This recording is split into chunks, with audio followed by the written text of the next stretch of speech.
बिस्मिल्लाहिर्रहमानिर्रहीम। तो आज का हमारा जो टॉपिक है वो हमारे लास्ट टॉपिक के साथ ही अटैच है, चूँकि हम रिपोर्ट राइटिंग के ऊपर डिस्कशन कर रहे हैं। तो आज है प्रोग्रेस रिपोर्ट के एलिमेंट्स, उसमें क्या क्या चीज़ें नोट होती हैं। तो प्रोग्रेस रिपोर्ट के अंदर आपने हेडिंग्स को माइंड में रखना होता है और हेडिंग्स में आपने चीज़ों को नोट करना है कि आपने डेट और नेम वगैरह और उस नेम जिसने प्रोग्रेस रिपोर्ट लिखी है उसने अपनी पोजीशन भी बतानी है कि उसके रिपोर्ट के अंदर क्या पोजीशन है, किस पोजीशन पे वो राइटर मौजूद है, वो टीचर है, स्टूडेंट है या कोई न्यूज़ रिपोर्टर है, जो व्हाट्सएवर।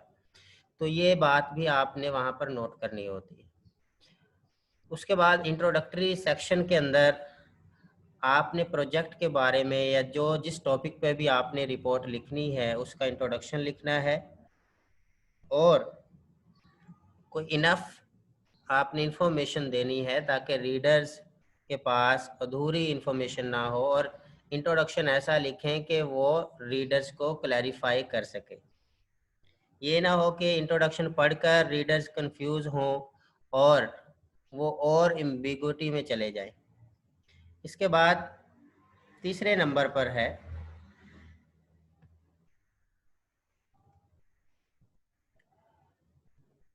कि आपने जो रिपोर्ट तैयार करनी है आपके पास उसके कंप्लीट मटेरियल होना चाहिए और एक कंप्लीट वर्क का सेक्शन आपके माइंड में हो कि मैंने यहाँ पर एक इसके बारे में कंप्लीट इंफॉर्मेशन लेनी है और आगे फिर अपने रीडर्स को पहुँचानी है। तो ये कंप्लीट इंफॉर्मेशन का मतलब ये है कि इंफॉर्मेशन तो आपके पास है, न्यूज़ तो आपके पास है, लेकिन वो किस डेट की है, किस टाइम की है, किस जगह की है, ये बातें भी बीच में शामिल होनी चाहिए ताकि क्लैरिफाई किया जा सके। इसके बाद नंबर 4 पर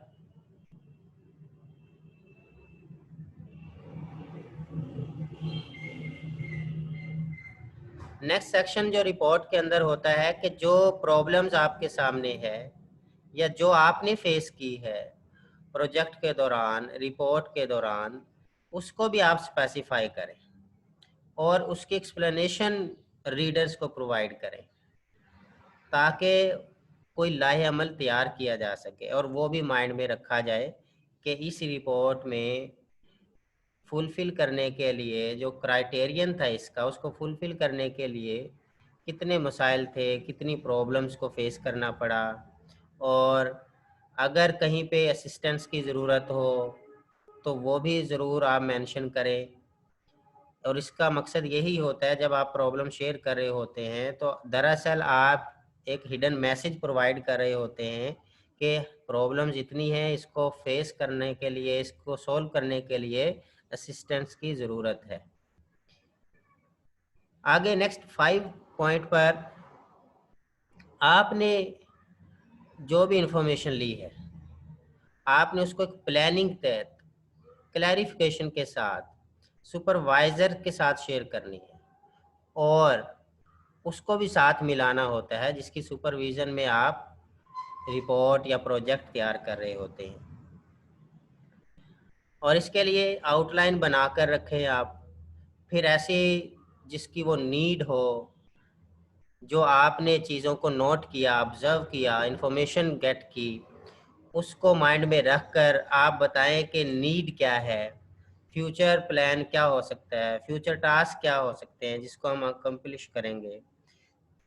इसी तरह से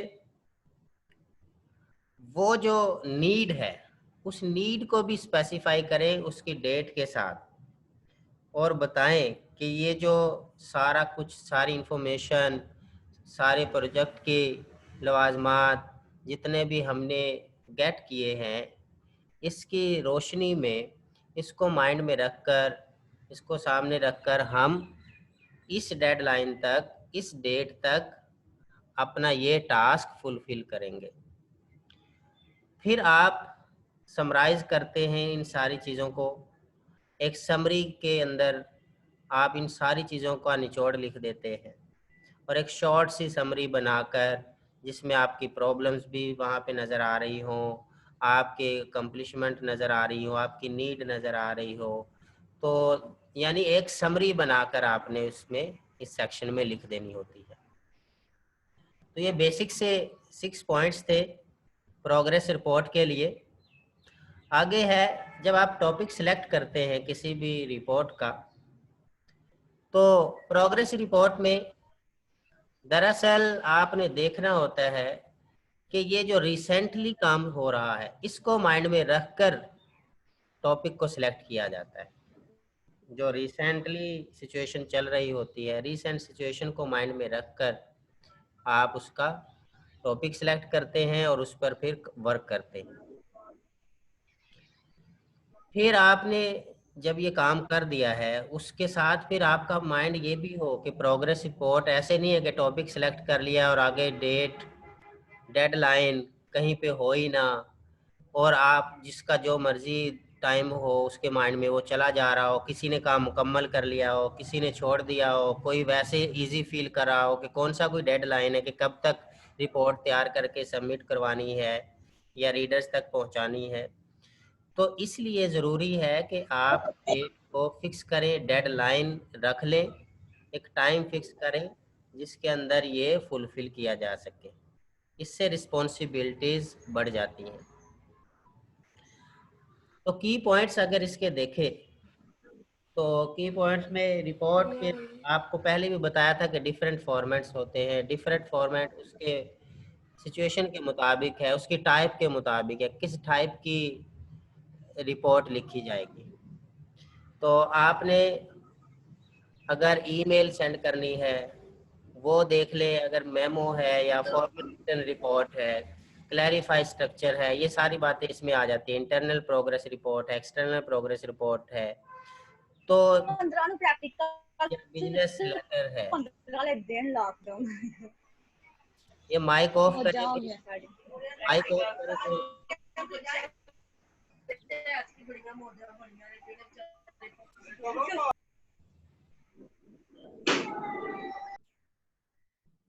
जी। तो बात हो रही थी प्रोग्रेस रिपोर्ट के ऊपर कि हमने की पॉइंट्स कौन कौन से माइंड में रख के इसको लिखना होता है।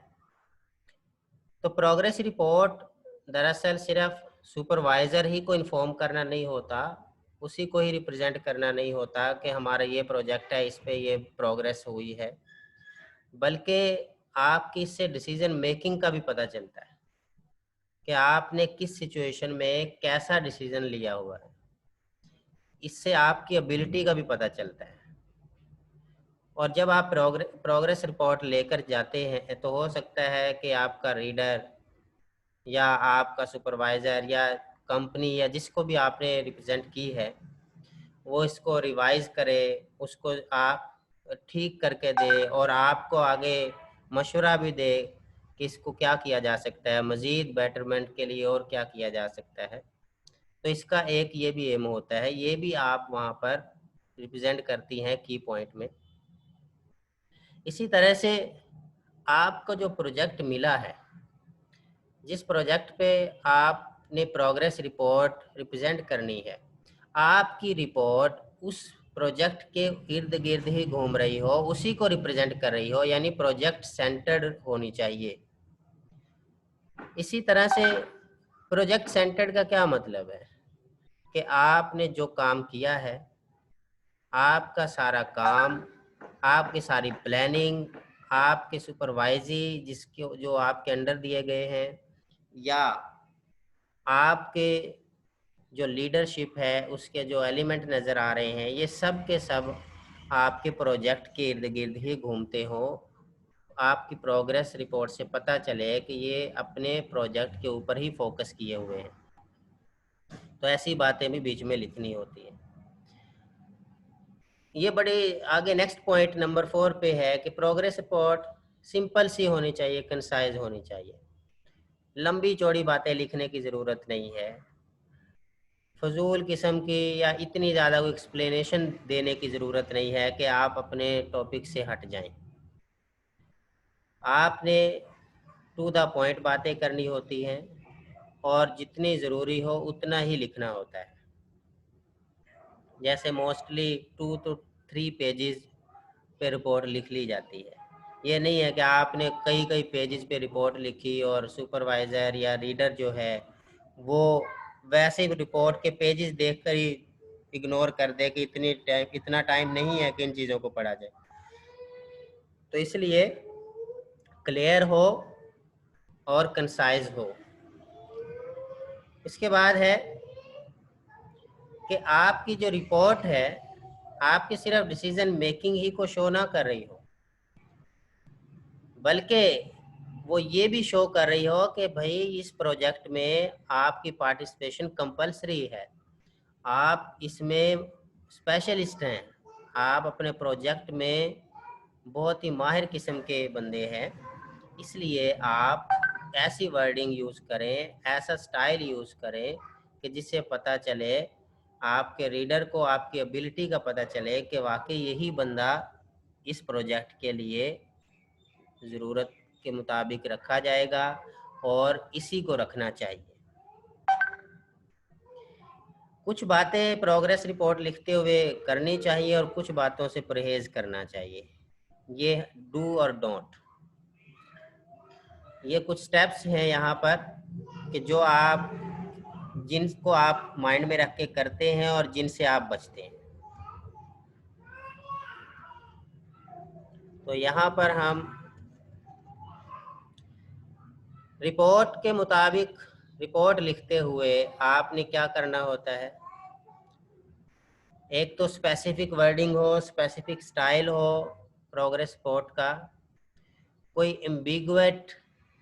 एम्बिगुअस स्टाइल, एम्बिगुअस सेंटेंसेस जिसकी कोई समझ ना आ रही हो, कंफ्यूजन वाले सेंटेंसेस से बचना है और इमोशनल राइटिंग से भी बचना है आपने।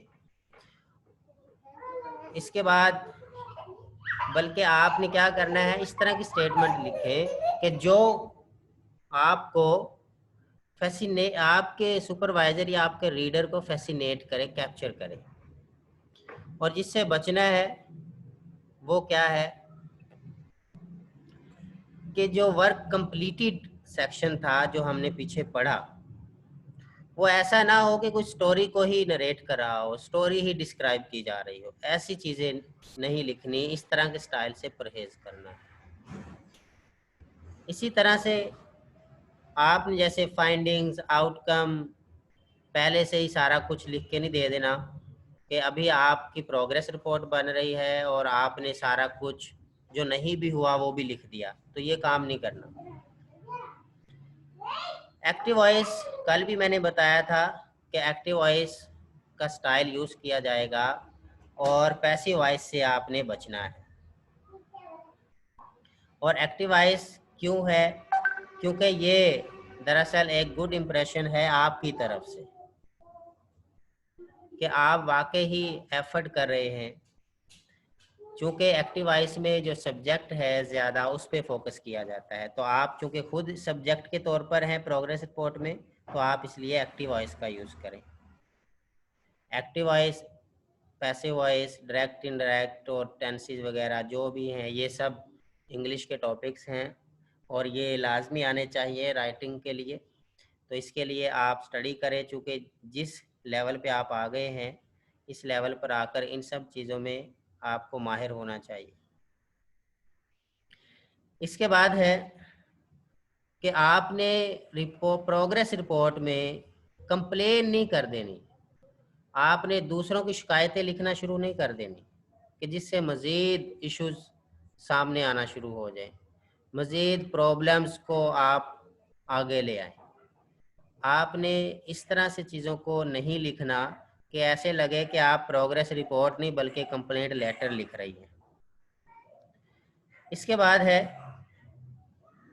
do be consistent when writing progress report once you are submitted a report। Consistently आपने प्रोग्रेस रिपोर्ट को शो करवाना है कि आप अपने प्रोजेक्ट में कंसिस्टेंटली लगे हुए हैं, आप डिटर्मिनेशन के साथ लगे हुए हैं अपने वर्क पर। और उसके बाद है do use a variety of graphics such as charts, table.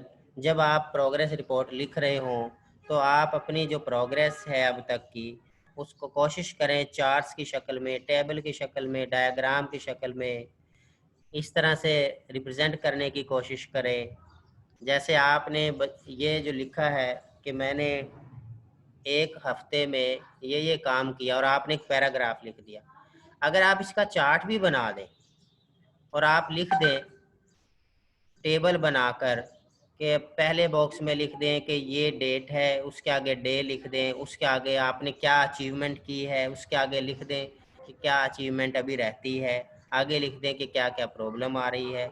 इस तरह से अगर आप चार्ट भी बना दें, फिर आप डायग्राम बना दें, उनको कलर कर दें, ये ज़्यादा इफेक्टिव होता है।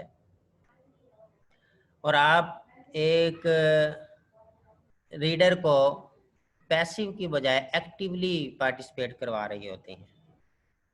उसके बाद है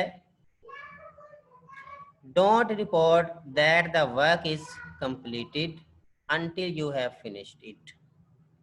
आपने रिपोर्ट ऐसी नहीं लिख देनी, even if you need to do one small activity to accomplish the task. आपने ये याद रखें, ऐसी रिपोर्ट मत लिखें कि जो नहीं काम किया वो भी बीच में शो कर दें, चाहे वो आपका कोई एक काम भी रहता हो।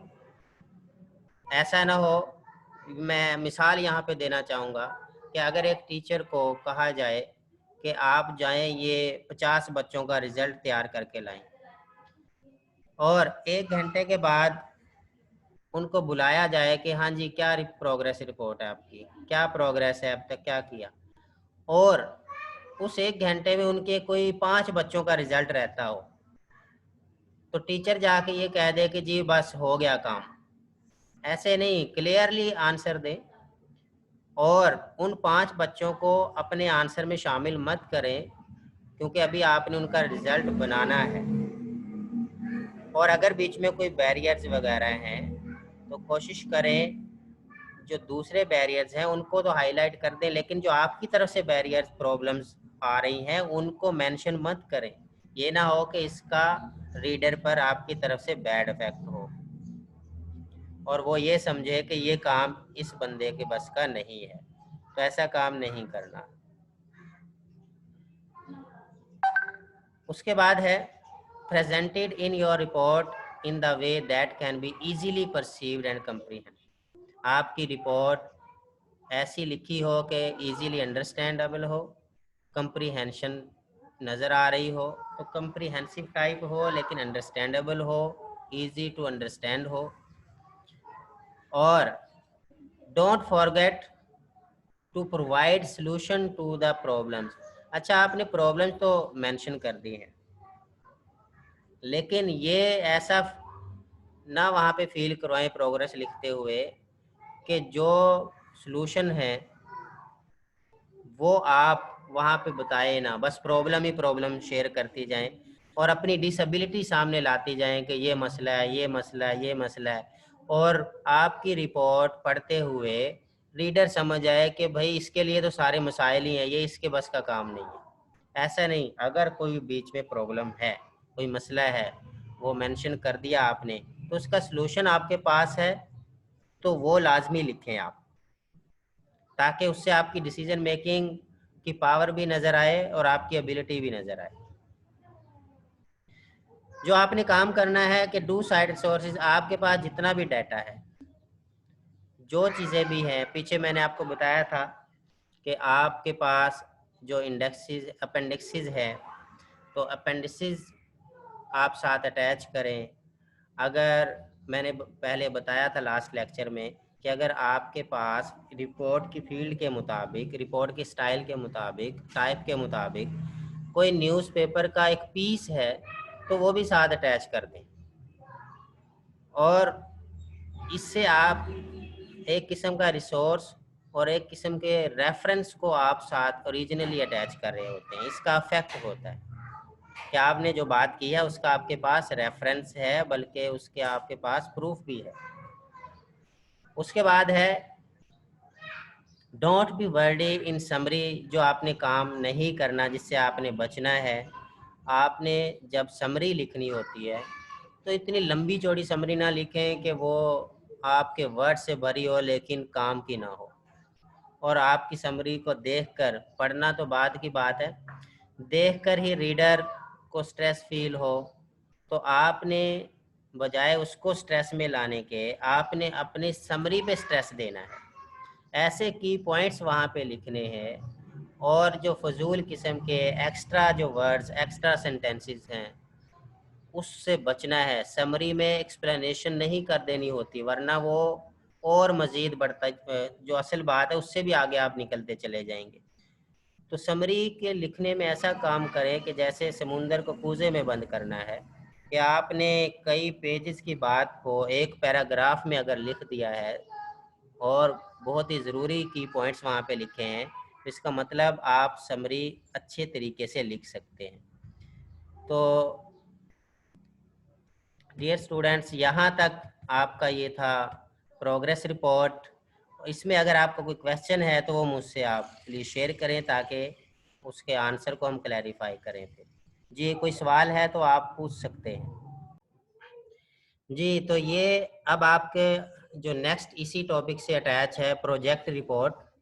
प्रोजेक्ट रिपोर्ट के अंदर आपने जितने भी प्रोजेक्ट है, जितना भी उसकी इंफॉर्मेशन है, ओवरऑल उसकी एक रिपोर्ट तैयार करनी होती है। जो आपको प्रोजेक्ट असाइन किया गया है, ये आपके इकोनॉमिकल, टेक्निकल, फाइनेंशियल, मैनेजरियल, किसी भी टाइप की जो प्रोडक्शन वगैरह है, उसकी इंफॉर्मेशन प्रोजेक्ट रिपोर्ट में शामिल होती है। तो आपने उस पर फोकस करते हुए एक रिपोर्ट तैयार करनी होती है। इसके कैरेक्टरिस्टिक्स क्या है?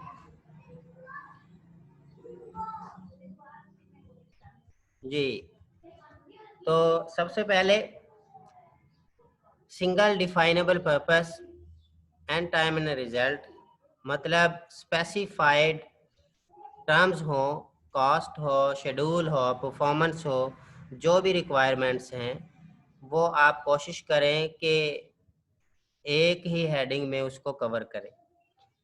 फिर एवरी प्रोजेक्ट इज़ यूनिक, जो आपका प्रोजेक्ट है जिसके ऊपर आप रिपोर्ट लिख रही हैं, वो ऐसा फील हो कि आपका प्रोजेक्ट यूनिक टाइप का है। ये ना हो कि आपको ऐसे लगे कि ये एक घिसा पिटा सा प्रोजेक्ट है, तो आपकी वर्डिंग अच्छी हो। तो ये चीज़ें भी जहन में रखनी है। और प्रोजेक्ट देखा जाएगा कि किस किस्म का प्रोजेक्ट है, और क्या ये रूटीन वाइज काम चल रहा है, रूटीन वाइज का प्रोजेक्ट है, या कोई आप घर बनाने के लिए कोई कोई प्रोजेक्ट है, कोई फैक्ट्री का है, या कोई भी है, कॉलेज का है, जो भी है ये उसके मुताबिक है। और इसके बारे में जो हमने बहुत सी बातें की हैं वो पीछे प्रोग्रेस रिपोर्ट में भी अटैच की है। Project are temporary activities. आपको पता है कि प्रोजेक्ट कोई हमेशा के लिए नहीं होता, बल्कि ये टेम्परेरी होता है। तो उस लिहाज से आपने उसकी रिपोर्ट तैयार करनी है। उसका मटेरियल, इक्विपमेंट, फैसिलिटी, आप गोल क्या है, कितना अचीव हुआ है, ये सारी चीज़ें आपने फोकस करके लिखनी है। और ये सारी टेम्परेरी एक्टिविटीज़ होती हैं। अगर मैं ये मिसाल दूं कि एक प्रोजेक्ट है, ये घर बनाना है, एक घर तैयार करना है, हाउस तामीर करना है, तो हाउस बिल्डिंग में एक जो प्रोजेक्ट तैयार किया गया, ये कोई परमानेंट तो नहीं है, इसने ख़त्म हो जाना है जल्दी। तो ये टेम्परेरी एक्टिविटीज़, फिर वो जो प्रोजेक्ट एक मिला है एक फैक्ट्री या एक हाउस बनाने के लिए, उसकी फिर डिवीज़न होती है, उसका मटेरियल इकट्ठा किया जाता है, उसके अंदर क्या क्या इक्विपमेंट हैं, कौन कौन सी फैसिलिटी प्रोवाइड करनी है और हमारे पास होनी चाहिए, ये सारी बातें आपने उसके अंदर शो करनी होती है। तो project cut across organisational lines,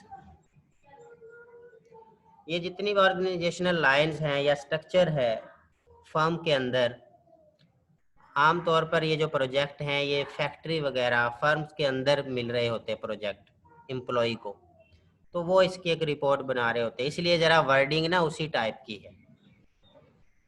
तो हमारे फील्ड में ज़रा ये प्रोजेक्ट इस तरह के नहीं होते, तो स्टूडेंट को ऐसे कोई प्रोजेक्ट नहीं दिए जाते। तो मोस्टली प्रोजेक्ट कंपनीज में, फैक्ट्रीज और इस तरह से फर्म्स जो हैं इनके अंदर चल रहे होते हैं, तो वर्डिंग फिर उसी तरह से होती है।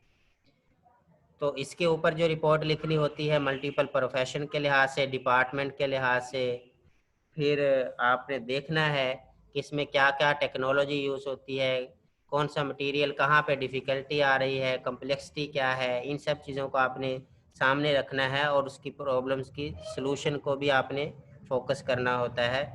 और अगर कोई आने वाले दिनों में मज़ीद प्रॉब्लम्स आ सकती हैं तो उसको भी मेंशन किया जा सकता है। फ्यूचर प्लानिंग के लिए आप कुछ कर सकते हैं इस पर। उसके बाद है प्रोजेक्ट इन्वॉल्व अनफेमिलियरिटी। प्रोजेक्ट आपको पता है कि ये डिफरेंस होता है डिफरेंट फील्ड के लिहाज से इसके अंदर। तो फील्ड के लिहाज से अगर इसमें डिफरेंसेस पाए जाते हैं तो ज़रूरी है फिर इसके अंदर फेमिलियरिटी भी ना हो। तो बहुत से प्रोजेक्ट ऐसे होंगे कि जो आपको ना समझ आने वाले होंगे, जिससे आप फेमिलियर ना हो, या ऐसे कह लें कि अगर जो बंदा टेक्नोलॉजी का नहीं है और उसको टेक्नोलॉजी वाली साइड पे लेकर जाया जाए तो उसके लिए वो प्रॉब्लम होती है। लेकिन अगर प्रोजेक्ट हो टेक्नोलॉजी का, फर्म का, तो आपने उसके मुताबिक ही रिपोर्ट तैयार करनी होती है।